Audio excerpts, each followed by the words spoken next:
Exam देने वाले हैं बिहार बोर्ड से 1 फरवरी को इंटरमीडिएट एग्जामिनेशन 2023 में दोस्तों मैथमेटिक्स गणित का। तो ये वीडियोज आप सभी के लिए बहुत ही इंपॉर्टेंट होने वाला है, क्योंकि यहाँ पे जितने भी क्वेश्चन मैं आप लोगों को बता रहा हूँ काफ़ी इंपॉर्टेंट और वायरल है दोस्तों। काफ़ी सारे इंपॉर्टेंट क्वेश्चन हैं और जो आप सभी के एग्जाम्स के लिए सीधे परीक्षा में देखने वाले हैं। ठीक है, तो चलिए हम लोग मैथमेटिक्स 1 फरवरी को आने वाले क्वेश्चन हम लोग यहाँ पे डील करते हैं दोस्तों। टोटल 100 ऑब्जेक्टिव रहेंगे, जिसमें से सिर्फ और सिर्फ आप लोग को 50 का ही जवाब देना है। ठीक है, 30 रहेंगे लघु उत्तरीय, जिसमें से 15 का जवाब देना है। 8 रहेंगे दीर्घ उत्तरीय, जिसमें से 4 का जवाब देना है। ठीक है, पूर्णांक रहेंगे 100 मार्क्स का, समय दिए जाएंगे 3 घंटे 15 मिनट। तो चलिए एक एक प्रश्न देखते हैं दोस्तों। वीडियो को लाइक कर लीजिए, चैनल को सब्सक्राइब करके बेल आइकन को प्रेस कर देना, ताकि हम लोग नए वीडियोज़ का जैसे ही डालेंगे नोटिफिकेशन आपको मिल जाया करेगा। ठीक है, तो सबसे पहले हम लोग यहाँ पे ऑब्जेक्टिव और साथ में सब्जेक्टिव भी करेंगे, तो बिल्कुल न्यू पैटर्न पे और सिर्फ सभी क्वेश्चन इंपॉर्टेंट है दोस्तों, और आप सभी के एग्जाम्स में सीधे पूछे जाने वाले हैं। ठीक है, तो अंत तक सभी देखना, वीडियो को लाइक कर लीजिएगा। चलिए पहला प्रश्न देखते हैं। सब्जेक्टिव भी मैं बताऊंगा दोस्तों, अंत तक सभी देखना। ठीक है, पहला प्रश्न है यहाँ पे कि देखो इंटीग्रेशन पूछा गया है दोस्तों, और मैं आप लोगों को थोड़ा सा बता दूं, इंटीग्रेशन और डिफरेंशिएशन से 40 मार्क्स से प्रश्न पूछ जाते हैं दोस्तों। तो ये डिफरेंशियल और इंटीग्रेशन जिसको आता है आसानी से 40 मार्क्स जो है गेन कर लेगा। ठीक है, ऑब्जेक्टिव और सब्जेक्टिव दोनों मिला के बोल रहा हूँ। अब देखो यहाँ पे कहा गया है कि 1/x² + 4 है और यहाँ पे dx है, इसका मान पूछा गया। तो हम लोग जानते हैं एक फार्मूला दोस्तों कि 1/x² और 4 को लिख सकते हैं 2 का स्क्वायर इंटू dx। तो हम लोग जानते हैं 1/x² + a² का जो फार्मूला होता है ये होता 1/a tan इनवर्स। क्या होता है? tan इनवर्स में आपको x/a, यही होता है दोस्तों इसका फार्मूला। ठीक है, प्लस के लगा दो। तो यहाँ पे देख लो, इस सेम फार्मूला पे लगा तो a के जगह पे 2 है यहाँ पे, तो 1/2 हो जाएगा, इंटू में tan इनवर्स है, और x के जगह पे यहाँ पे x है और a के जगह पे 2 है। ठीक है, तो यही आपका आंसर हो जाएगा। देख लेते हैं किस ऑप्शन में है। 1/2 into tan inverse x/2 plus के, ऑप्शन नंबर आपका सी हो जाएगा, एक का सी राइट आंसर। ठीक है, हम लोग समझते हुए चलेंगे दोस्तों सभी क्वेश्चंस को, ताकि आप आसानी से इस तरह के प्रश्न आएंगे तो बना पाओगे। ठीक है, और फार्मूला बेस्ड क्वेश्चंस काफ़ी सारे रहते हैं। 1 मार्क्स वाले क्वेश्चंस भी इसी तरीके पूछे जाते हैं, क्योंकि 1 मार्क्स में क्या ही पूछ देगा। ठीक है, फार्मूला ही तो पूछेगा ना। तो मैं आप लोग को एक अलग से फार्मूला भी बताऊंगा, देने वाला हूँ, वहाँ से आप लोगों को 10 से 15 मार्क्स आसानी से मिल जाएंगे। अगर चाहिए दोस्तों फार्मूला तो एक लाइक कर देना और कमेंट बॉक्स में ज़रूर बता देना। ठीक है, अब देखो यहाँ पे दूसरा प्रश्न है, कहा गया कि ये इंडिफिनिट इंटीग्रल है, 14 यहाँ पे 15 दिया गया है, और x dx का वैल्यू आप लोगों से पूछा गया। ठीक है, तो सबसे पहले हम लोग x का यहाँ पे इंटीग्रेशन निकालते हैं, तो ये होता है x² 2। ठीक है, अब यहाँ से 14 और 15 का हम लोग यहाँ पे वैल्यू करेंगे, निकालेंगे, तो 15² 2, फिर माइनस लगाएंगे यहाँ पे 14² 2। ठीक है, हम लोग क्या क्या x के पावर n वाले फार्मूला से लगाया इंटीग्रेशन में, तो x के पावर n+1 होता है और बटा में n+1 होता है। ठीक है, प्लस के लगा देना है। अब देखो यहाँ पे डिफिनिट है तो प्लस के नहीं लगाएंगे। ठीक है, अब देखो यहाँ पे जो 2 है वो आपका एलसीएम आएगा, फिर 15² माइनस 14²। ठीक है, तो ये हो जाएगा आपका 29/2, यही आंसर हो जाएगी, जो ऑप्शन नंबर आपका ए में है, करेक्ट हो जाएगी 2 का ए। ठीक है, चलिए थर्ड प्रश्न देख लेते हैं। कहा गया कि 2/3 है यहाँ पे, और इंटीग्रेशन है √x dx का। ठीक है, देखिए इंटीग्रेशन, डिटर्मिनेंट, मैट्रिक्स सभी क्वेश्चन बताऊंगा, इन्वर्स ट्रिग्नोमेट्री, ठीक है, बाइनरी ऑपरेशन, सभी तरह के प्रश्न पूछे जाते रहे। मैं आप लोग को हर एक प्रश्न बताऊंगा जो आप सभी के एग्जाम्स में सीधे देखने को मिलेंगे। ठीक है, तो अंत तक सभी देखना, इस वीडियोज़ के माध्यम से आप लोग को 10 से 15 मार्क्स आसानी से मिल जाएंगे। कहा गया कि 2/3 इंटू √x dx का वैल्यू पूछा गया है, तो हम लोग सबसे पहले क्या करेंगे, √x का इंटीग्रेशन निकालेंगे। ठीक है, तो √x को हम लोग लिख सकते हैं x के पावर 1/2, बिल्कुल लिख सकते हैं दोस्तों। यहाँ पे 2/3 लिखेंगे। अब x को हम लोग क्या करेंगे, यहाँ पे x के पावर 1/2 इंटू dx। ठीक है, तो x के पावर n वाले फार्मूला से x के पावर n+1 बटा में n+1 लिखेंगे। तो देखो 2/3 हो गया, इंटू में हो गया x के पावर में 1/2 + 1 बटा में 1/2 + 1। ठीक है, अब प्लस के डेफिनिट नहीं है तो के लगाएंगे। अब देखो यहाँ पे 2/3 आ गया दोस्तों, x के पावर 3/2 हो गया, और ये तो आपका 3/2 प्लस के। अब ये 3/2 को इस साइड लेकर जाएंगे, तो देखो 2/3 गुने ये हो जाएगा आपका 2/3 इंटू x के पावर 3/2 प्लस के। देख लेते हैं दोस्तों यहाँ पे क्या मान आया, 2 दूनी 4, 3 तिया 9, 4/9 इंटू x के पावर 3/2 प्लस के, यही आया। देख लेते हैं किस ऑप्शंस में है, तो ऑप्शन नंबर यहाँ पे सी में है, यही करेक्ट हो जाएगी। तो 3 का क्या हो गया, सी इज़ द राइट। सिंपल प्रश्न था दोस्तों, इस तरह के प्रश्न पूछे जाते रहे, थोड़ा सा कैलकुलेशन वाला होगा, आसानी से मिल जाएंगे। अब देखो यहाँ पे 4th नंबर जो क्वेश्चन दिया गया है ये तो सिंपल है दोस्तों। अब यहाँ पे sec² x का सबसे पहले हम लोग इंटीग्रेशन जानते हैं, क्या होता है बताओ, सेक स्क्वायर एक्स का इंटीग्रेशन जो होता है वो 10x होता है, ठीक है, 10x होता है। अब सेक स्क्वायर एक्स के जगह पे दे दिया गया है आपको सेक स्क्वायर 6x, क्या है 6x dx दे दिया गया है। इसको हम लोग हल करेंगे, पहले सेक स्क्वायर 6x का, उसके बाद फिर 6x का। तो 6x का जो इंटीग्रेशन करेंगे तो 6 आएगा दोस्तों। उसके बाद यहाँ पे हम लोग सेक स्क्वायर 6x को लिखेंगे 10 6x देख लेते हैं प्लस के, ठीक है। तो 1/6 आ जाएगा, यहाँ पे क्या हो जाएगा 1/6 आ जाएगा, ठीक है ना, प्लस के। तो यहाँ पे क्या हो जाएगा, ऑप्शन नंबर बी करेक्ट हो जाएगी दोस्तों, ऑप्शन नंबर बी, 4 का क्या हो जाएगा बी। जब भी इस तरह के जैसे यहाँ पे मैं आपको एक उदाहरण दूँ दोस्तों, जैसे यहाँ पे आप लोगों को 10x का, ठीक है, तो 10x का क्या होता है बताओ। देखो यहाँ पे मैं बताता हूँ 10, ठीक है, 4x का बताओ डिफरेंट इंटीग्रेशन क्या होगा। ये हो जाएगा 1/4 इंटू सेक स्क्वायर 4x, ठीक है, प्लस के। जो भी कांस्टेंट वैल्यू दिया रहे उसको आप लोगों को कोफिशिएंट में बट्टा में लिख देना है, वही आंसर आ जाएगा। सिंपल था, इसको बनाओगे तो यहाँ पे ऑप्शन नंबर बी जो है ये करेक्ट होके आएगी। चलिए अगला प्रश्न देखते हैं 5th नंबर। जैसी प्रश्न आएगा आगे मैं बताऊँगा, और भी काफ़ी सारे क्वेश्चन यहाँ पे। अब देखो यहाँ पे कहा गया है कि जे डॉट है ना आई वेक्टर प्लस के वेक्टर, तो हम लोग जानते हैं दोस्तों इसका वैल्यू आएगा 0, ठीक है, क्या आएगा 0। देखो हम लोग जानते हैं आई डॉट आई का मान होता है 1, जे डॉट जे का मान होता है 1, और के डॉट के का मान होता है 1। सभी पे ऊपर में वेक्टर लगा देना है। जैसे ही आई डॉट जे के साथ वेक्टर करेंगे यहाँ पे डॉट प्रोडक्ट वो 0 आ जाएगा, जे डॉट के 0 आ जाएगा, के डॉट आई 0 आ जाएगा, ठीक है। तो देख लो यहाँ पे दोस्तों जे डॉट आई क्या हो गया 0, और जे डॉट के हो गया 0, तो 0 + 0 कितना आएगा 0 ही। चलिए अगला देख लेते हैं। 6 नंबर कहा गया है कि 5 है, ठीक है, और इंटीग्रेशन है 1/1 + 25x² को मैं डायरेक्ट लिख देता हूँ 5x का होल स्क्वायर, ठीक है, और ये dx है। तो अब एक और फार्मूला जानते हैं हम लोग यहाँ पे 1/, में इंटीग्रेशन में इसको लिख सकते हैं 1², बिल्कुल लिख सकते हैं 1² प्लस ये हो जाएगा 5x का होल स्क्वायर, ठीक है, इंटू dx, ठीक है ना। अब बताओ दोस्तों यहाँ पे जो फार्मूला हम लोग जानते हैं वो हो जाएगा आपका 1/a में 10 इनवर्स, ठीक है, क्या होता है 10 इनवर्स। तो ये हो जाएगा आपका 10 इनवर्स x, ठीक है। तो इसका फार्मूला होता है दोस्तों, देखो जब भी इस तरह के रहेंगे 1/1 + x 5x का यहाँ पे स्क्वायर है, ठीक है, इंटू dx। तो ये होता है आपका 10 इनवर्स x के बराबर, ठीक है। तो यहाँ पे 5 इंटू 10 इनवर्स x, तो 10 इनवर्स 5x प्लस के। ऑप्शन नंबर आपका यहाँ पे बी जो है ये करेक्ट हो जाएगी, ठीक है, 6 का बी। देखिए 7 नंबर प्रश्न है दोस्तों कि इंटीग्रेशन दिया गया है sin 4x/5। देखो क्या कहा गया है sin 4x/5 इंटू dx।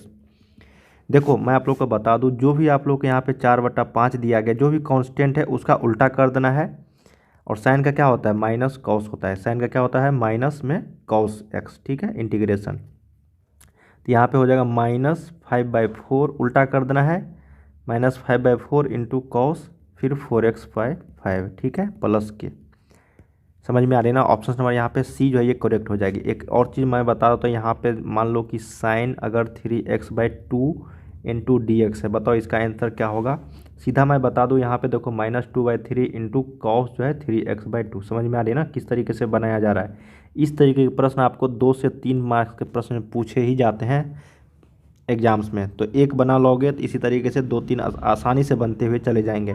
जैसे यहाँ पे नेक्स्ट प्रश्न देख लो 8 नंबर, उसी तरीके से है। मैंने आप लोग को क्या बताया, जो कोफिशिएंट है उसका उल्टा कर दो, ठीक है। तो यहाँ पे 3/5 है तो 5/3 लिख देंगे। और कॉस का होता है sin x, है ना, माइनस में नहीं होता है प्लस में होता है, तो साइन यहाँ पे और 3x/5 लिख देंगे यहाँ पे प्लस के। देख लेते हैं किस ऑप्शन में है ये, 5/3 इंटू साइन 3x + 5 प्लस के। जो ऑप्शन नंबर आपका डी में है यही आपका करेक्ट हो जाएगी, क्या हो जाएगा 8 का डी। चलिए 9 नंबर प्रश्न देखते हैं। कहा गया है कि सेक स्क्वायर, अब देखो यहाँ पे 5x/17 है ना, 5x/17। अब इसको भी क्या करेंगे हम लोग उल्टा करेंगे। तो सेक स्क्वायर एक्स का सबसे पहले हम लोग जानते हैं, सेक स्क्वायर एक्स का जो इंटीग्रेशन होता है दोस्तों वो 10x हो जाता है, ठीक है। सेक स्क्वायर एक्स का इंटीग्रेशन जो होता है वो 10x + k के बराबर हो जाती है। अब देख लो यहाँ पे सेक स्क्वायर एक्स 5x/17 है, तो क्या करेंगे 5x/17 को सबसे पहले निकालेंगे 17/5 इंटू 10 हो जाएगा, और यहाँ पे 5x/17। देखिए इस तरीके के प्रश्न 3 आ गए हैं ना, टोटल समझो तो मुफ्त के नंबर है, एक बना लोगे इसी तरीके के सारे बनते हुए चले जाएंगे। फिर से मैं बता दे रहा हूँ दोस्तों, जो भी कोफिशिएंट रहेगा उसको बाहर करके उल्टा कर देना है। 5/17 है तो 17/5 करेंगे, और सेक स्क्वायर का यहाँ पे जो भी आप इंटीग्रेशन डिफ्रेंशिएशन होगा वो आपको यहाँ पे लिख देना है, ठीक है। तो इंटीग्रेशन में है तो यहाँ पे 10x होती है। चलिए अगला प्रश्न देखते हैं 10 नंबर। अब देखो दोस्तों, ये कहा गया आपका इंटीग्रेशन है, इंटीग्रेशन बाय पार्ट से हम लोग बनाएंगे इसको। अब देखो x है x² + 5 × dx है, ठीक है ना। अब इसको इंटीग्रेशन करना है हम लोग को, तो इसको अगर हल करेंगे दोस्तों तो ये x³ + 5x हो जाएगा और यहाँ पे dx हो जाएगा, ठीक है। इसको इंटीग्रेशन बाय पार्ट कर लेंगे तो x³ × dx हो जाएगी, प्लस यहाँ पे 5x × dx हो जाएगा, ठीक है। तो x³ का हम लोग करेंगे तो x⁴ 4/4 हो जाएगी, और 5x का करेंगे यहाँ पे दोस्तों तो यहाँ पे क्या हो जाएगा बताओ। 5x का यहाँ पे अगर हम लोग इंटीग्रेशन करेंगे तो ये हो जाएगा 5x² 2 प्लस यहाँ पे k, जो ऑप्शन नंबर आपका डी में है यही आंसर इज द करेक्ट हो जाएगी, ठीक है। 5x का इंटीग्रेशन करोगे तो क्या होगा बताओ। 5x यहाँ पे वो n+1 तो 1 + 1 बटा में 1 + 1, ठीक है। तो ये हो जाएगा 5x² 2। चलिए 11 नंबर प्रश्न देखते हैं। और वेक्टर इन 3D से देखो, मैंने आप लोग को बताया था कि i.i का मान 1 होता है, और j.i का जो देखो i.i का मान 1 होता है और i.j का मान 0 होती है। तो यहाँ पे 2i 5j है तो यहाँ पे 0 हो जाएगा, ये भी 0 हो जाएगा, ये भी आपका 0 हो जाएगा, और ये भी आपका 0। तो 0 0 0 मिल के सारे क्या हो जाएंगे, सभी 0 हो जाएगा, ठीक है। ये डॉट प्रोडक्ट था। अब यहाँ पे 12 नंबर देख लेते हैं। कहा गया है डिफ्रेंशिएशन निकालना है 2 sin 7x/12, ठीक है। इसका हम लोग को क्या करना है, इंटीग्रेशन डिफ्रेंशिएशन निकालना है। तो देखो ये भी जो कोफिशिएंट है उसको हम लोग को सबसे पहले बाहर निकाल लाना है। तो 2 × 7/12 इंटू, अब यहाँ पे साइन का होता है कॉस में, ठीक है ना। साइन का क्या होता है, कॉस में। तो यहाँ पे क्या हो जाएगा बताओ, यहाँ पे हो जाएगा आपका cos 7x/12, ठीक है। यहाँ पे कट जाएगा तो ये हो जाएगा 7/6 इंटू यहाँ पे क्या हो जाएगा cos 7x/12, जो ऑप्शन नंबर आपका सी में है यही करेक्ट हो जाएगी। डिफ्रेंशिएशन काफ़ी इजी हो रहता है दोस्तों 1 नंबर वाले में। अब जैसे यहाँ पे देखो सेम प्रश्न है, तो यहाँ पे 3x/11 को हम लोग, और cos का क्या होता है माइनस में होता है, तो देख लो माइनस में एक ही आंसर है, इज द राइट हो जाएगा यहाँ पे 13 का सी। इसको अगर बनाना चाहोगे तो cos का यहाँ पे माइनस में होता है साइन 3x/12, और 3x/11 को हम लोग कैलकुलेशन करेंगे तो यहाँ पे क्या हो जाएगा बताओ, ये 3 × 11 हो जाएगा। जो माइनस है इस साइड लेकर आएंगे तो -3/11 इंटू साइन 3x/11, ठीक है। ऑप्शन नंबर सी, सिंपल प्रश्न था। चलिए 14 नंबर देखते हैं। dy/dx e⁻5x + 6। तो 5x + 6 का एक बार इंटीग्रेशन डिफ्रेंशिएशन करेंगे, फिर e⁻5x/6 का करेंगे। तो ऑप्शन नंबर यहाँ पे क्या हो जाएगा 5/6 इंटू e⁻5x/6, जो ऑप्शन नंबर आपका ए में है यही करेक्ट हो जाएगी, ठीक है ना। चलिए 15 नंबर देख लेते हैं। अब तो ये सिंपल है दोस्तों कि d/dx का डिफ्रेंशिएशन निकालना है 2x का। तो 2x का अगर डिफ्रेंशिएशन निकालेंगे हम लोग तो ये हो जाएगा 2x log 2, क्या हो जाएगा 2x log 2, जो ऑप्शन नंबर आपका सी में है। सिंपल प्रश्न था, याद रखिएगा। चलिए नेक्स्ट प्रश्न देखते हैं 16 नंबर। कहा है कि यदि x बराबर a cos थीटा, कई बार मैंने आप लोग को बता रखा है ये x बराबर अगर a cos थीटा है तो इसको हम लोग करेंगे dx/d करेंगे, तो ये हो जाएगा आपका cos थीटा का जो डिफ्रेंशिएशन होता है दोस्तों माइनस में होता है, तो ये -a sin थीटा हो जाएगी। अब यहाँ पे है क्या बताओ, ये है आपका y बराबर है b sin थीटा, तो इसको भी हम लोग को करना है dy/d थीटा के फॉर्म में, तो ये हो जाएगा b cot थीटा। समझ में आ रही है ना।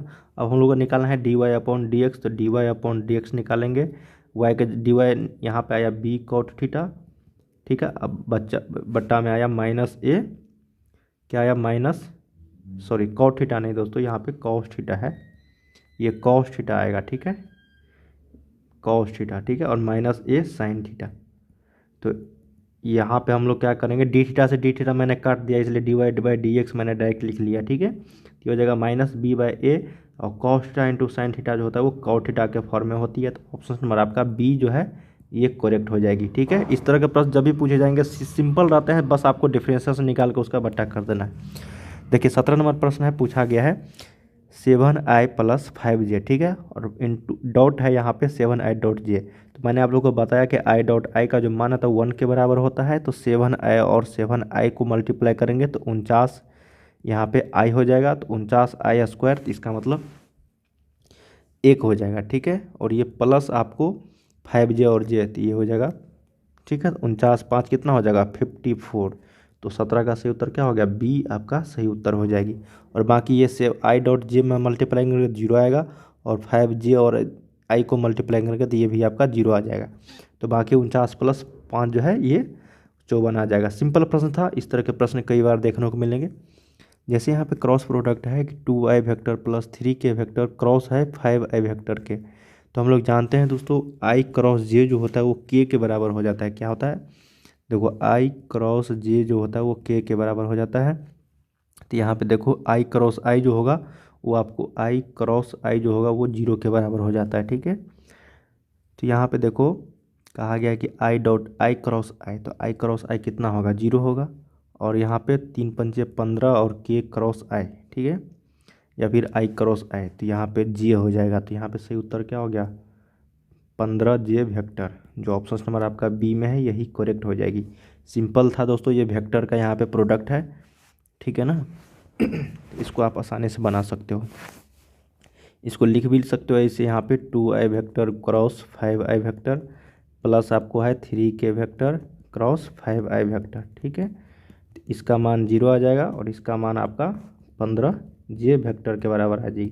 तो 0 plus 15j vector 15j vector के इक्वल टू, सिंपल था। चलिए अब देखो इस तरह के मोड में जब भी प्रश्न पूछे जाएंगे तो ये तो फ्री के मुफ्त के नंबर है, तो यहाँ पे -2 का स्क्वायर कर देना, फिर प्लस -2 का स्क्वायर कर देना, फिर प्लस -1 का स्क्वायर। क्यों, क्योंकि इसका कोफिशिएंट का हम लोग को स्क्वायर निकाल के मोड निकाल देना है। तो 4 हो जाएगा, 4 हो जाएगा प्लस 1 हो जाएगी, तो 4 4 8, ये 9 हो जाएगा। ऑप्शन नंबर यहाँ पे ए जो है ये करेक्ट हो जाएगी, 3 इसका सही उत्तर हो जाएगा। अब 20 नंबर जो है क्वेश्चंस कहा गया कि तल x plus y minus z बराबर प्लस 7 बराबर 0 के अभिलंब के दिक् अनुपात। जब भी दिक् अनुपात कोसाइंस डायरेक्शंस यहाँ पे पूछा जाए तो सिर्फ और सिर्फ x y और z का आप लोगों को कोफिशिएंट लिख देना है। तो यहाँ पे 1 1 1 है, यहाँ पे 1 1 और z में माइनस लगा है तो -1। ऑप्शन नंबर क्या हो गया यहाँ पे बी, 20 का करेक्ट हो जाएगी, ठीक है। 1 1 -1। 21 नंबर है, कहा गया कि सरल रेखा है x-7 बट्टा में 11 बराबर y-5 बट्टा में 3 बराबर z-0 बट्टा में 2 के दिक् अनुपात। देखिए जब भी इस तरह के दिक् अनुपात पूछे जाए तो ये हो जाएगा आपका नीचे का लिख देना है, ठीक है। 7 हो जाएगा, 11 हो जाएगा, 3 हो जाएगा और 2 हो जाएगा, ठीक है। 11 3 और 2, ऑप्शन नंबर क्या हो जाएगा 21 का सी करेक्ट हो जाएगी। सिंपल रहता है इस तरह के प्रश्न। अब देखो यहाँ पे 22 नंबर पूछा गया है कि सरल रेखा है एक, है ना, x-27/5 y-25/6 और z-70/9 निम्नलिखित में से किस बिंदु से गुजरती है। देखो इस तरह के जब भी प्रश्न पूछे जाएंगे तो आपको यहाँ पे क्या करना है, x का मान जो ये लिया गया है प्लस माइनस में तो प्लस में लिखना है, y का मान माइनस में है तो प्लस में लिखना है, और z का मान माइनस में लिखा है तो प्लस में लिखना है आप लोगों को, ठीक है। तो ये हो जाएगा आपको किस बिंदु से, तो 27 से 25 से और 70 से गुजरती है, ठीक है। Option number C. ये 1 नंबर में पूछे जाते हैं और हर एक बार एग्जाम्स में पूछे जाते हैं, तो इसको आप लोग को बना रखना है। जब भी इस तरह के प्रश्न पूछे जाएंगे किस बिंदु से होकर गुजरती है तो इसको हम लोग को ध्यान में रखना है, माइनस लगा हुआ है कि प्लस। माइनस में लगा है तो इसका अपोजिट डायरेक्शन में हम लोग लिखेंगे, तो -27 है तो +27, -25 है तो +25, -70 है तो +70। 23 नंबर है कि i प्लस 5j -9 के वेक्टर क्रॉस प्रोडक्ट है दोस्तों 2i vector plus 10j vector minus 18k vector. तो हम लोग जानते हैं i क्रॉस i जो होता है वो 0 के बराबर हो जाता है, ठीक है। तो इसको अगर मल्टीप्लाई करेंगे हम लोग 0 आ जाएगा, फिर उसके बाद हम लोग 10 यहाँ पे करेंगे 10 आ जाएगा, माइनस आपको 18 आ गया, ठीक है। क्या हो गया -18, क्योंकि i क्रॉस के जो होता है -j के बराबर होती है, क्या होता है -j के बराबर, ठीक है। तो 23 का जो आप लोग कैलकुलेशन करोगे दोस्तों सभी आपस में कट के 0 आ जाएगा, ठीक है। क्या आ जाएगा 0 आ जाएगा आपस में सब कट के, क्योंकि i क्रॉस अगर j से हम लोग मल्टीप्लाई करेंगे तो 10 यहाँ पे के हो जाएगा, ठीक है, 10 के वेक्टर हो जाएगी। सभी आपस में क्या होगा, कैलकुलेशन करके आपको जीरो आ जाएगा, ठीक है, जीरो वेक्टर के इक्वल आ जाएगा। क्रॉस प्रोडक्ट में जब भी इस तरह के प्रश्न पूछेंगे तो हमेशा दोस्तों जीरो ही आता है। तो जब भी आपको जीरो, अगर कैलकुलेशन थोड़ा सा लंबा लगे तो समझ लेना जीरो आ जाएगा। तो इसका सही उत्तर क्या हो गया, जीरो। 24 नंबर देखते हैं, D Y D x 7x के पावर 6 है प्लस ई के पावर 3 है। डिफ्रेंशिएशन है, काफ़ी इजी प्रश्न है दोस्तों। डी वाई डी एक्स हम लोग 7x के पावर 6 करेंगे, फिर plus D Y D X E के पावर 3x। तो हम लोग जानते हैं 7x के पावर 6 को हम लोग करेंगे तो 7 छक्के 42 हो जाएगा, x के पावर 5 हो गया ये, प्लस हो गया 3 1/3 हो गया ये, नहीं वो इंटीग्रेशन में होता है, डिफ्रेंशिएशन में आपको 3 हो गया और ई के पावर 3x। ये ऑप्शन नंबर किस में है, बी में है, यही करेक्ट हो जाएगी, ठीक है। 42x के पावर 5 इसको हम लोगों ने किस पे किया, x के पावर n वाले फार्मूला से किया, ठीक है। x के यहाँ पे हो जाएगा nx n-1, ठीक है ना, इस वाले फार्मूला से हम लोगों ने किया। चलिए 25 नंबर देख लेते हैं। अब 2 बार डिफ्रेंशिएशन करना है, D Y D x 100x है, इसको डिफ्रेंशिएशन करेंगे तो 100 आएगा। फिर उसके बाद हम लोग 2 बार डिफ्रेंशिएशन करेंगे तो 100 का, तो ये हो जाएगा आपका जीरो, क्योंकि हम लोग किसी भी कोफिशिएंट का जो डिफ्रेंशिएशन निकालते हैं वो जीरो के बराबर आता है। ऑप्शन नंबर यहाँ पे डी। तो हम लोगों ने दोस्तों यहाँ पे क्वेश्चंस किए हैं 1 से लेकर 25 तक। इसके आगे क्वेश्चन हम लोग अगले वीडियो में कवर करेंगे। उम्मीद करते हैं इस वीडियो के माध्यम से जितने भी क्वेश्चंस मैंने बताए आप सभी को सभी याद कर लिए होंगे और सारे के सारे इंपॉर्टेंट थे और आप सभी के एग्जाम्स में सीधे देखने को मिलेंगे, ठीक है। मैं आप लोगों को फार्मूला के क्वेश्चन भी बताऊँगा। तो चलिए हम लोग मिलते हैं अगले वीडियो में, तब तक के लिए आप लोग तैयारी